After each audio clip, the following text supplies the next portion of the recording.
warahmatullahi wabarakatuh. Waalaikumsalam. Selamat siang, selamat berjumpa dengan kami pasukan Saung Kupi. Saung Kupi itu adalah sebuah akronim atau singkatan dari kurikulum pendidikan Islam. Di Saung Kupi ini kita akan sama-sama menggelar ngupi, ya, ngobrol unik pendidikan Islam. Dalam hal ini kita akan mengambil sebuah tema tentang hakikat kurikulum dalam pendidikan. Di sini kami didampingi oleh 3 orang narasumber yang sudah cukup beken, sudah cukup keren, dan cukup ternama di dunianya masing-masing.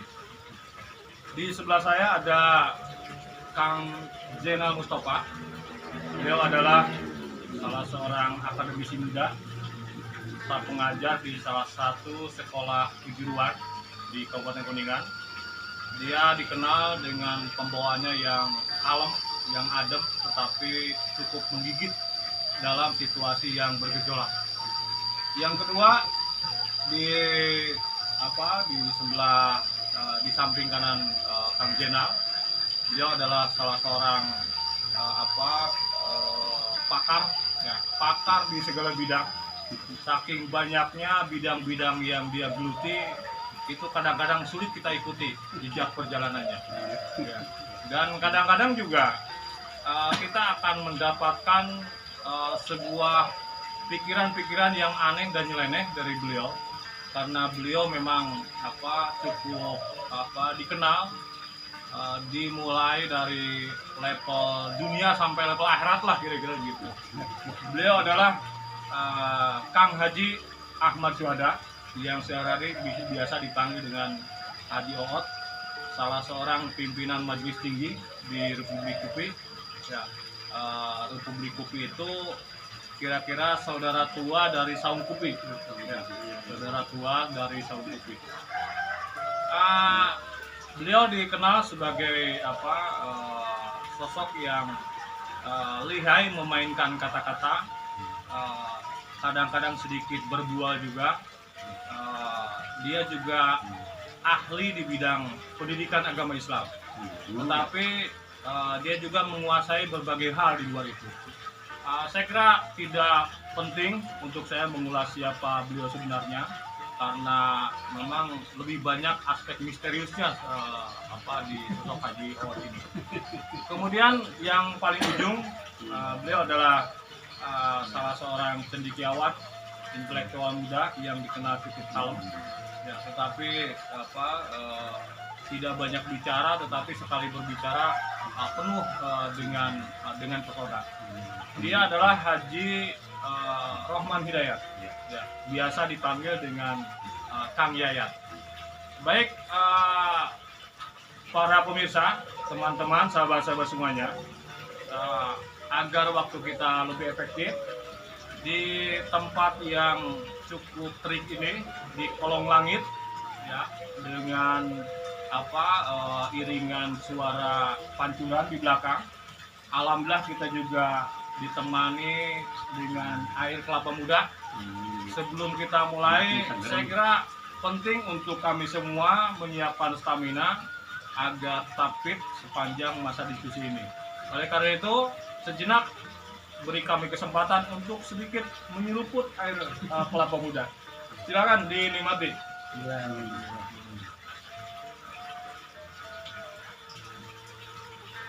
Makasih, Kang Sep, ini seger nih. Nah, sangat segar di bawah terik matahari. Ada air kelapa muda. Ya, kelapa muda ini airnya dikenal sangat berkhasiat untuk kesehatan, terutama untuk mengobati rasa haus. Ya. Jadi kalau haus nggak usah pusing-pusing, cari air kelapa muda lalu diminum, insya Allah hausnya akan hilang. Ya. Baik, kita mulai saja diskusi kita. Ya, sebenarnya bukan diskusi lah, kita ngawangkong saja sesuai dengan tema atau tagline kita adalah ngupi, ngobrol unik pendidikan Islam, terkait dengan kurikulum. Kita mengetahui bahwa di Indonesia kurikulum ini semacam kegelisahan sepanjang zaman. Kenapa demikian? Sebab dari waktu ke waktu, dari periode-periode pemerintahan terutama, setiap berganti pemerintahan itu kadang-kadang kurikulum juga ikut berganti, sehingga para pelaku pendidikan, tenaga pendidik maupun tenaga kependidikan itu kadang-kadang dibuat repot terkait dengan perjalanan kurikulum ini. Seakan-akan masa pencarian bangsa ini terhadap kurikulum yang betul-betul mapan itu seperti sulit. Ya, sehingga dalam hal ini kita akan berdiskusi tentang fenomena itu. Bagaimana sesungguhnya kurikulum dan bagaimana idealnya, sehingga kita akan menemukan seperti apa hakikat kurikulum yang sesungguhnya, sehingga meskipun perjalanan waktu terus berubah, kurikulum ini tetap bisa terus mapan untuk menjadi pedoman dalam penyelenggaraan pendidikan atau proses belajar mengajar di sekolah. Baik, yang pertama saya kira kita beri kesempatan ke Kang Jenal, ya, Jenal Mustafa. Saya ingin sedikit mengkonfirmasi Kang Jenal, hal-hal yang sifatnya mendasar saja lah, hal yang sifatnya prinsip. Sesungguhnya apa sih yang disebut dengan kurikulum itu? Mohon bisa dijelaskan, Kang Jenal. Silakan. Baik, terima kasih. Assalamualaikum warahmatullahi wabarakatuh. Waalaikumsalam. Terima kasih, Chef. Tentunya di sini saya akan membawakan sedikit bahasan tentang dasar-dasar atau definisi dasar tentang kurikulum. Ya. Pada dasarnya di kita itu atau para pendidik itu mengartikan kurikulum ini hanya mengacu kepada mata pelajaran. Kurikulum itu merupakan sebuah program pendidikan yang disediakan oleh lembaga pendidikan atau lembaga sekolah yang diberikan kepada siswa. Jadi pada intinya, pada dasarnya adalah kurikulum ini adalah sesuatu yang direncanakan demi terwujudnya tujuan pendidikan tersebut. Jadi tujuan sekolah, tujuan pendidikan, mau seperti apa nanti siswanya, kegiatannya apa saja, atau langkah-langkahnya seperti apa, itu semua sudah ada di dalam kurikulum. Oke. Jadi kata kuncinya kurikulum ini adalah sebuah perencanaan Ya, yang disusun secara sistematis yang nantinya dijadikan sebagai pedoman untuk Ya. kegiatan belajar mengajar. Seperti ya, Kang Jenal. Ya. Oke. Menurut Kang Yayat, kira-kira kurikulum itu seperti apa? Ya, kurikulum itu sebenarnya adalah sebuah rancangan, yang digunakan untuk mencapai suatu tujuan. Intinya begitu. Jadi di dalam proses pembelajaran itu kan ada sesuatu yang ingin dicapai. Apa sebenarnya tujuan yang dicapai itu? Ya itulah yang disebut dengan di dalam kurikulum itu ada beberapa komponen. Komponen itu adalah sesuatu yang sangat strategis, sesuatu yang tidak boleh hilang, dan satu sama lain itu harus berkesinambungan. Ya. Nah, apa saja diantaranya? Boleh saya tuliskan dibahas? Silakan. Iya. Berarti sudah mengarah ke komponen-komponen Sudah kurikulum. mengarah ke komponen gitu ya. Jadi yang pertama adalah tujuan. Di dalam komponen kurikulum itu yang pertama adalah tujuan. Tujuan itu sangat penting juga gitu, karena Ya. sesuatu yang ingin dicapai, sesuatu ingin ada satu hasil begitu ya. Nah, tujuan ini ada dua. Yang pertama adalah tujuan umum, ya. Yang kedua adalah tujuan khusus. Ya. Kalau dulu waktu saya ketika mengajar gitu ya, masih di dalam kurikulum CBSA, itu ada yang TBSA itu namanya apa? CBSA itu adalah cara belajar siswa aktif. Nah, ini kalau tidak salah CBSA itu kurikulum sekitar tahun 97 ya. mulai 97. Berikutnya Masa juga Orde Baru ya? iya, masa Orde Baru. Terus berikutnya ada kurikulum yang 2004. Ya, 2004 itu ada namanya KBK. Ya, kurikulum berbasis kompetensi. Terus berikutnya ada lagi yang kemarin tuh 2006 ya. 2006 sebelum sekarang itu ada Kurtilas, itu namanya KTSP, kurikulum tingkat satuan pendidikan. Dan yang terakhir sekarang itu ada yang namanya dengan Kurtilas. Kurtilas itu adalah kebetulan kurikulum itu dirancang 2013 itu diterapkan gitu ya. Nah, di dalam kurikulum tersebut memang tadi kata Kang Asep juga kurikulum itu memang tidak ada yang baku gitu ya. Jadi banyak sekali perubahan. Bahkan kalau saya catat bahwa kurikulum itu sudah hampir 11 kali ganti. Tadi katanya memang ganti pemerintahan, ganti kurikulum. Emang betul. Saya juga sebagai pendidiknya tadi mengalami beberapa itu ya. Itu yang pertama. Jadi cantan komponen yang pertama itu adalah tujuan. Yang kedua itu adalah isi. Ya. Di dalam kurikulum tentunya mungkin harus memuat isi. Apa itu di dalam? Isi itu ada pengetahuan, ada keterampilan, ada sikap. Ya, pengetahuan, nilai-nilai, ada juga keterampilan, ada juga sikap. Itu. Makanya oleh karena itu ketika semua yang diberlakukan di dalam kurikulum ketiga hal tersebut itu tentunya harus ada. Terus berikutnya yang ke tahan dulu, Bung Yayat. Iya. Sudah ada 2 komponen tadi dijelaskan. Iya, 2 komponen, ya. Tujuan dan isi. Itu tujuan dan isi. Iya. Ada hal yang menarik yang tadi disampaikan oleh Kang Haji ya, bahwa kurikulum ini memang seringkali berubah. Nah, problemnya adalah apakah perubahan ini akibat kegalauan bangsa kita atau karena memang kurikulum ini memang realitasnya seperti itu menghendaki perubahan terus-menerus.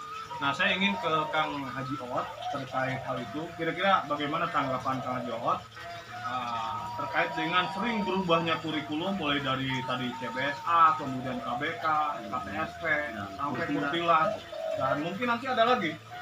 Silakan, Kang Haji Owat. Ya, terima kasih. Assalamualaikum warahmatullahi wabarakatuh. Kak Asma dan teman-teman yang telah memberikan waktu kepada saya.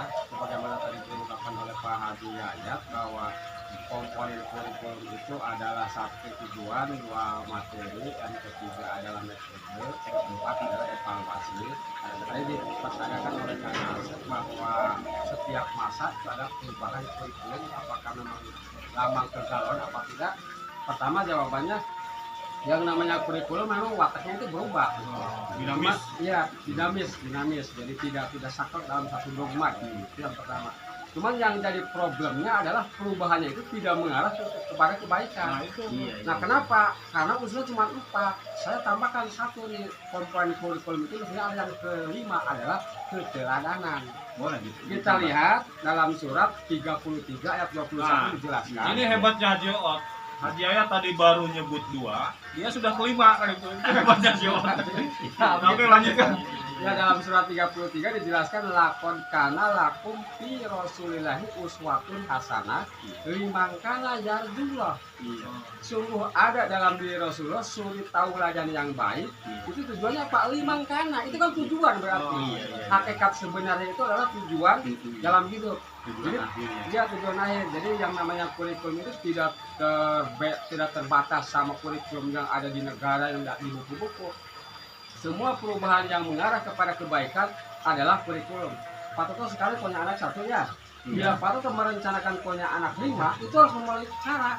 Cara pertama rencanakan, yang kedua materinya apa? Ya diajak ke mall, servisnya yang baik lah gitu. Terus apa? Itu metodenya, kita buat dulu lah kesana kemari, yang penting menyenangkan istri. Bukan menambah istri, bukan? Bisa juga itu. Karena tujuannya kan untuk menambah anak. Anak tujuan soleh-solehan dan anaknya keren-keren. Nah, itu kan tujuan. Berarti semua kegiatan manusia yang mengarah ke perubahan kebaikan, tapi dengan ditunjang keteladanan, itulah kurikulum. Jadi kenapa di Indonesia gonta ganti kurikulum memang pertama watak, tapi kenapa tidak mencapai tujuan? Karena tidak ada keteladanan. Jadi bisa disimpulkan begini Kang Aspar. Jadi tujuan akan tercapai manakala ditunjang dengan materi yang baik. Iya. Materi yang baik bisa tercapai apabila materi tersebut ditunjang dengan metode yang pas. Iya. Metode yang pas bisa dicapai manakala dibarengi dengan evaluasi yang objektif. Iya. Evaluasi yang objektif bisa berjalan apabila ada keteladanan. Oke. Intinya gitu. Ya, ini salah satu keunikan ngobrol kita karena memang ngobrolnya namanya ngupi, ngobrol unik pendidikan Islam. Kadang-kadang hitungan matematis juga tidak linier, tapi bersifat zigzag. Ya, seperti tadi komponen pendidikan dari ke-1, ke-2, terus ke-5. Nanti kita akan ketahui seperti apa komponen pendidikan yang ketiga dan keempatnya. Nanti kembali. Sebelum itu silakan seruput cai kalapa dulu. Ayo, Oke, silakan. Terima kasih. Aduh, makasih nih meraktir nih Pak. Oke, Romantis. sebelum ke poin tadi, kita akan kembali dulu ke Kang Jenal. Ini salah satu tokoh pendidikan dari Mekarsari, Kecamatan Maleber. Ya, Kang Jenal, berdasarkan pandangan beberapa tokoh bahwa kurikulum itu terbagi menjadi dua bagian. Ada yang disebut kurikulum formal dan ada yang disebut kurikulum non formal.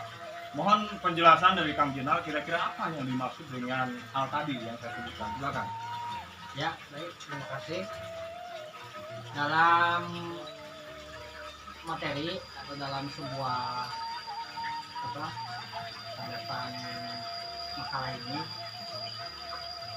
kurikulum ini ada tiga macam. Yang pertama ada kurikulum formal.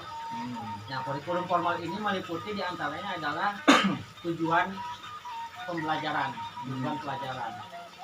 Yang kedua adalah mata pelajaran. Yang ketiga adalah strategi atau langkah-langkah. Dan yang keempat adalah evaluasi. Nanti nyambungnya ke komponen. Ya. Lalu ada juga kurikulum tak formal. Kurikulum tak formal ini kalau Non formal, saya non formal. ya non formal atau tidak normal itu kalau Tidak di- formal, bukan normal. Masalah. Oh iya iya. Tidak formal. Tampaknya sering strik matahari semakin terjadi kesatengan ini. Oke, silakan. Lanjut. Kurikulum tidak formal ini kalau di lingkungan sekolah ini dinamakan dengan ekstrakurikuler. Oh, Di antaranya pramuka, olahraga, banyak lah. Itu termasuk kurikulum, tapi ini tidak tertulis alias tidak formal. Lalu ada juga kurikulum hidden, kurikulum tersembunyi. Kurikulum tersembunyi ini tidak tertulis dan juga tidak direncanakan. Contohnya seperti siswa ketika bertemu dengan guru hormat, cium tangan, seperti yang tadi disampaikan oleh Kang Haji Ohat, nah itu keteladanan seperti itu ya. Itu Jadi lebih ke maksudnya perilaku sehari-hari. ke perilaku sehari-hari, misalnya harus kompak terhadap guru atau nurut terhadap guru, itu masuknya kepada kurikulum hidden, kurikulum tersembunyi. Ini tidak masuk dalam kurikulum tertulis seperti itu. Oke. Baik, kita kembali lagi sejenak terhadap tadi ulasan mengenai komponen pendidikan. Komponen kurikulum maksud saya. Mohon lebih dijelaskan lebih dalam Kang Haji Yayat, bagian lain yang terkait dengan komponen kurikulum yang tadi jelaskan di awal. Silakan. Ya, baik, makasih Pak Asep. Tadi pertama komponen itu adalah sesuatu yang tidak boleh dipisahkan ya. Jadi yang paling pokoknya itu ada 4 ya, ditambah lagi kalau diawat ya sah-sah saja, silakan saja, karena yang namanya kurikulum itu elastis, katakanlah itu ya, bisa berubah-ubah disesuaikan dengan keadaan suatu tempat, kebutuhan kearifan lokal dan sebagainya sesuai dengan kebutuhan. Pertama tadi tujuan, yang kedua adalah isi materi, dan yang ketiga adalah metode. Nah, inilah yang disebut dengan bagaimana cara menyampaikan proses pembelajaran kepada peserta didik atau kepada siswa gitu ya.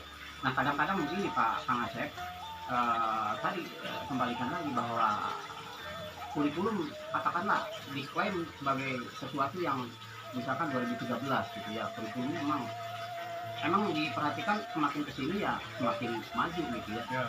Dimana sekarang itu kurikulum tersebut memang berbasis IT ya, kemampuan ditunjang dengan transformasi teknologi dan sebagainya, itu juga harus diikuti oleh kurikulum, sehingga memang kurikulum jelas itu harus bisa mewarnai era sekarang ini gitu ya. Nah, makanya bagaimana ketika di era digital ini kurikulum tersebut berjalan, tentunya mungkin metode ya. Sebagus apapun kurikulum, tapi ketika metode pembelajaran yang ketika disampaikan kepada siswa itu tidak ada formulasi, tidak ada kompetensi dari gurunya, atau tidak menggunakan metode yang bagus, ya tentunya mungkin ya jalan di tempat itu Ya, juga. tidak Kebanyakan ada arah, iya, tidak ada arah. kebanyakan yang saya alami dari CBSA, KBK, atau sekarang KTSP kurikulum 2013, ada memang di antara yang guru hanya monoton saja, hanya menyampaikan pembelajaran ya maaf ya, ini mohon maaf, ada yang hanya ceramah. Ya, jangan-jangan sekarang sudah era kurtilas, Iya. tapi model pendekatan mereka masih CBSA. Iya, masih CBSA gitu ya, sehingga di sini juga katakanlah kembali lagi ke hal-hal yang tadi seperti tadi gitu. Mungkin sebagus apapun kurikulum, apabila strategi mengajar, tentunya mungkin tidak akan berhasil. Metode itu banyak sekali ya. Kita bisa mengambil dengan memilih-milih dan sebagainya gitu ya. Tentunya lagi mungkin Kang Haji Oat juga pernah menyampaikan metode kan banyak gitu ya. Terus yang terakhir komponen kurikulum itu adalah evaluasi. Jelas, evaluasi itu adalah sebuah pengukuran, alat ukur atau barometer sejauh mana proses pembelajaran tadi, seperti tadi ya, tujuan pendidikan umum itu adalah tujuan yang ingin dicapai di dalam satu semester. Ada tujuan khusus, itu adalah tujuan yang ingin dicapai dalam satu mata pelajaran. Kita berhasil dalam satu semester, kita berhasil dalam proses pembelajaran, menyampaikan materi dalam tiap mata pelajaran, itu diukur dengan evaluasi. Ini penting ya. Itu ya. Jelas sekarang bahwa ada 4 komponen kurikulum yang dijelaskan oleh Kang Jaya tadi ya. Yang pertama tujuan, yang kedua isi, yang ketiga metode, yang keempat evaluasi. Hanya memang dalam konteks ngopi ini, ngobrol unik pendidikan Islam, itu ada temuan baru. Ternyata menurut Haji Oat mestinya komponen itu 5 ya, ditambah satu lagi suri tauladan atau keteladanan. Seperti yang tadi disampaikan oleh Pak Kang Jenal, bahwa kurikulum itu ada kurikulum formal, non formal, dan hidden kan gitu ya. Nah, hidden ini bisa jadi kalau dilihat dari aspek tujuan pendidikan lebih ke aspek psikomotorik ya, lebih ke pengembangan perilaku sehari-hari. Baik, kita akan masuk ke sesi terakhir ya, bincang-bincang terakhir, hal yang paling krusial dan paling penting terkait dengan persoalan kurikulum ini. Sebelum itu kita seruput air kelapa muda dulu. Mantap. Baik pemirsa, teman-teman semuanya, kita akan menginjak pada sesi akhir. Kita akan lihat lebih dalam kembali bagaimana pemikiran yang dikembangkan oleh Kang Haji Oat. Kita akan menelusuri terkait dengan prinsip kurikulum ya, atau aksioma ya, kurikulum. Kira-kira ya prinsip kurikulum itu seperti apa, Kang Haji Oat, sehingga meskipun kondisinya dinamis, sering berubah-ubah, tapi substansinya bisa ditemukan, benang merahnya bisa ditemukan. Silakan. Baik, terima kasih. Prinsip kurikulum itu adalah ketersambungan antara satu komponen dengan komponen yang lain. Itu yang pertama. Yang kedua, kita membagi dulu komponen kurikulum. Yang ketiga, kita sorot adalah metode atau cara penyampaian materi, strategi. Ada yang disebut dengan metode makro, yang besar, yaitu berkaitan dengan masalah kasih sayang. Nah, ketika guru menyampaikan sesuatu kebenaran tujuan tidak dengan kasih sayang, maka kegagalan yang akan dicapai. Makanya sangat sulit sekali bila sekarang ada orang mau menyampaikan kebenaran tetapi tidak dengan kasih sayang, tapi tidak dengan lemah lembut. Padahal sudah dicontohkan ketika Nabi Musa alaihi salam sebagai seorang nabi, seorang rasul, seorang ulul azmi yang tercerdasnya diakui bersama, disuruh dakwah kepada Fir'aun sejelek-jeleknya manusia, Allah memerintahkan dengan cara kasih sayang. Yang jadi pertanyaan, kita ini bukan Nabi Musa, kita ini tidak pintar, kita ini bukan siapa-siapa, menyampaikan kebenaran kepada orang yang tidak sejelek Fir'aun tapi dengan cara keras. Nah ini kan otak kita nggak ngerti ini.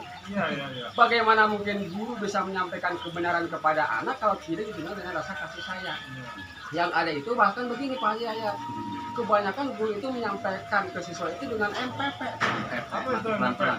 Bukan nanti pelan-pelan, tetapi MPP itu muka penuh penderitaan. Oh, iya. Yang pada akhirnya orang ketika melihat muka kita penuh penyesalan, penuh penderitaan, nggak bisa mati pelan-pelan itu. Iya. Itu masalah Pak. Iya. Nah makanya ketiga itu prinsip kurikulum itu harus didasari dengan cara memberikan kemudahan.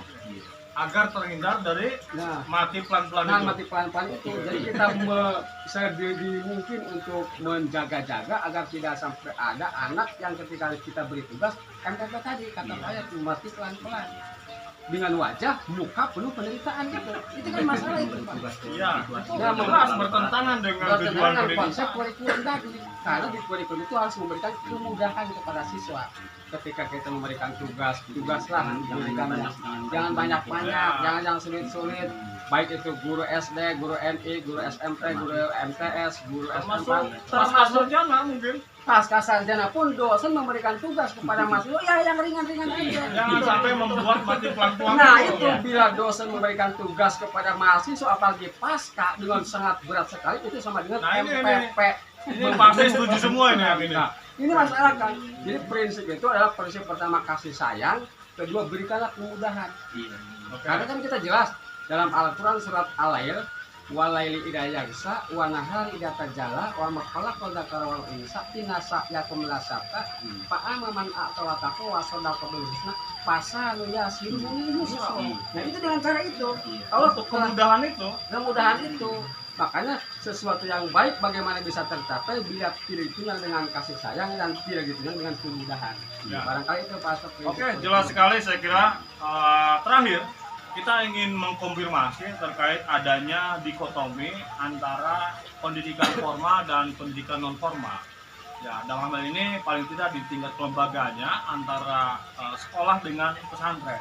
Nah, kita ingin sekalian lihat saja karena sudah kadung Haji Owa tadi mengeluarkan jurus-jurus pamungkas, ya mengulas dalil-dalil nakli. Saya kira tidak ada salahnya dalam kesempatan ini kita akan mengetahui bagaimana sesungguhnya fenomena yang terjadi, persoalan antara munculnya stigma terkait dikotomi antara pendidikan formal dan non formal, dalam hal ini antara sekolah dengan pesantren, dilihat dari aspek kurikulumnya. Silakan ya.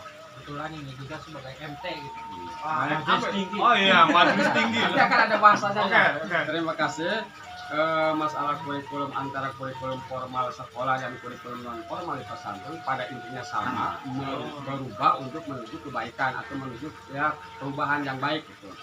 Cuman yang jadi standarnya adalah dalam perbedaan metode tadi. Ya. Kalau di sekolah metode begitu banyak tapi jarang dipakai, cuma kebanyakannya ceramah saja, tidak yang lainnya. Sementara di pesantren saya telah meneliti ada 12 metode kiai menerapkan 12 metode kiai menerapkan ajaran atau pelajaran kepada santrinya. Kalau di pesantren itu sama ada seperti kurikulum yang nasional. Ya secara nasional nggak ada, cuma diberi hak prerogatif kepada Ini para desentralistik gitu ya. kiai. Santri Ada otonomi ya otonomi pesantren mau kemana santri ini diarahkan dan spesifikasi bidang apa yang akan dijadikan ciri khas pesantren itu ada 12 metode Pak Haji. Yang pertama ya metode sorogan, tidak terjadi di sekolah. Metode sorogan adalah metode tatap muka langsung santri dan kiai. Ketika santri membacakan satu kitab, kiai menyimak. Yang salahnya salah kan. Jadi bukan narik sorok yang di meja itu bukan. Bukan, itu permasalahan lain lagi. Oh, lain lagi. Permasalahan lain gitu. Nah kalau santrinya berada toin ya ada hukuman dari Oh kiai. iya. Yang kedua ada metode bandungan. Metode bandungan itu adalah metode yang sistemnya klasikal, santri dalam satu ruangan, kiai mengajarkan satu pelajaran, dibaca bersama-sama oleh santri, itu metode bandungan. Jadi nggak bandungan gitu. Nggak Ya? bandungan bahasa kitanya bandungan. Ada metode hafalan atau dalam bahasa pesantren disebut, dalam Sunda ada bahasa talaran, dalam bahasa Jawa ada lalaran. Jadi setiap kitab itu ditalar biar hafal. Mau paham mau enggak, Mau yang paham penting mau talar. enggak, mau ngerti enggak, pokoknya paham dulu. Karena dengan hafalan paham akan menentukan gitu. Sekarang kadang-kadang sudah hilang Sudah hilang, iya Pak, iya, betul sekali, sudah hilang. kurikulumnya. Makanya di pesantren mah yang namanya hafal itu jadi standar utama anak naik kelas gitu. Iya, iya. Jadi kelas Wusta 1 tidak akan naik ke kelas Meskipun Wusta adalah kalau kata orang tua ada istilah apal cangkem gitu ya, ya. hafal cangkem. Yang penting hafal aja dulu. Hafal gitu. bukan nama. Jadi ditanamkan dalam imajinasinya, Dalam memorinya. memorinya hafalan dulu. Kalau orang sudah hafal baru menginjak Lebih mudah lebih untuk mudah untuk memahami. Itu mungkin yang jarang sekali di sekolah-sekolah, kecuali dulu aja ketika saya kelas juga MI SD disuruh menghafal kalian kan masih Ya, apa saya sampai menghafal teks Pancasila, Nah, sekarang menghafal Pancasila. pembukaan undang-undang dasar. Itu ditanya masalah kalian dan lain sebagainya juga. kadang-kadang dulu mau menghafal Pancasila juga kan salah Pak. Jadi Pancasila 1, Pancasila 2, ketuhanan yang maha esa kan dulu dari 6. Jadi begitu udah 5 ada lagi 6 keadaan sosial Pak. Karena Pancasila disebut nama Hitung satu gitu, ayat Hitung satu lah. Nah itu kan problem juga itu sangat sakit sekali seperti itu. Yang keempat ada metode musyawarah, itu diskusi di sekolah ada metode bahsul masail, mungkin kalau di sekolah ada seminar, Iya. ada lagi metode demonstrasi ya bermain peran, Peragaan lah. ada lagi ini yang tidak ditemukan di sekolah adalah metode riadoh, Iya, iya. Apa itu? latihan kejiwaan, seperti kiai memberikan tugas untuk wirid, membaca roti, membaca sholawat sekian ribu pada malam ini, itu riadoh. Jadi bahasa kita Lebih ke pendekatan spiritual seperti itu. kata spiritual sebagai gojlogan alam dengan pikir, itu bahasa kita gojlogan. Ada lagi fathul kutub, membuka kitab, kalau dalam bahasa sekarang masih bedah buku. Nah, bedah buku itu Kiai mengarang sebuah kitab, dibacakan sama santrinya, oleh santri diperbanyak, lalu disebarkan lagi ke pesantren lain, itu namanya fathul kutub. Ada lagi ini bermain sandiwara itu jadi diperankan beda dengan demonstrasi. Seninya barangkali Seni mungkin ya dari sisi seni dalam di PHBI diperankan bagaimana Ada seni peran lah, ada seni peran ya ada semacam teater. ya ada lagi metode musabakoh perlombaan di akhir tahun ada yang disebut dengan imtihan. Ah iya, gitu. Itu kan ada musabakoh perlombaan baca kitab, perlombaan baca Iya. Quran, ya pokoknya Hafalan Jurmiyah Imriti. ya cuma Imriti gitu. Ini yang ke-11 ada majlis taklim. Majlis taklim itu Bukan adalah majelis tinggi bukan? bukan. Itu majlis taklim adalah salah satu tempat untuk menggodok santri bagaimana bisa bicara di muka umum. iya. Nah, pesertanya bisa sama-sama Iya. anak santri juga bisa diterjunkan ke masyarakat langsung. Iya, iya. Majlis taklim itu namanya. Itu digodok Pokoknya mau ngadek-dek mau Kalau enggak. ada yang mau itu yang penting majlis taklim bisa. Iya. Tidak dihitung benar salahnya tapi Iya. keberanian. Iya. Di sekolah kan nggak ada yang gitu. Nggak ada. Oh, yang ke-12 majelis tahkim. Ini yang belum ada nih. Majelis tahkim itu adalah sebuah lembaga di bawah pesantren, ada yang namanya tim keamanan. Ketika ada santri melanggar aturan pesantren, itu yang menghukum bukan kiai, Berarti tapi ada mahkamahnya. mahkamah santri disebutnya Iya, majelis iya. tahkim, dinyatakan bahwa saudara jenderal telah melanggar aturan keluar malam jam 12, maka hukumnya adalah berdiri. Nah, itu majelis tahkim. Dan perlu dicatat majelis tahkim dan majelis tahkim di bawah majelis tinggi. Oke, oke. Ya, sekarang kita Ternyata itu asbabun nuzul munculnya majelis tinggi ya cukup menarik dan luar biasa, membawahi dua kelembagaan yaitu majelis taklim dan majelis tahkim.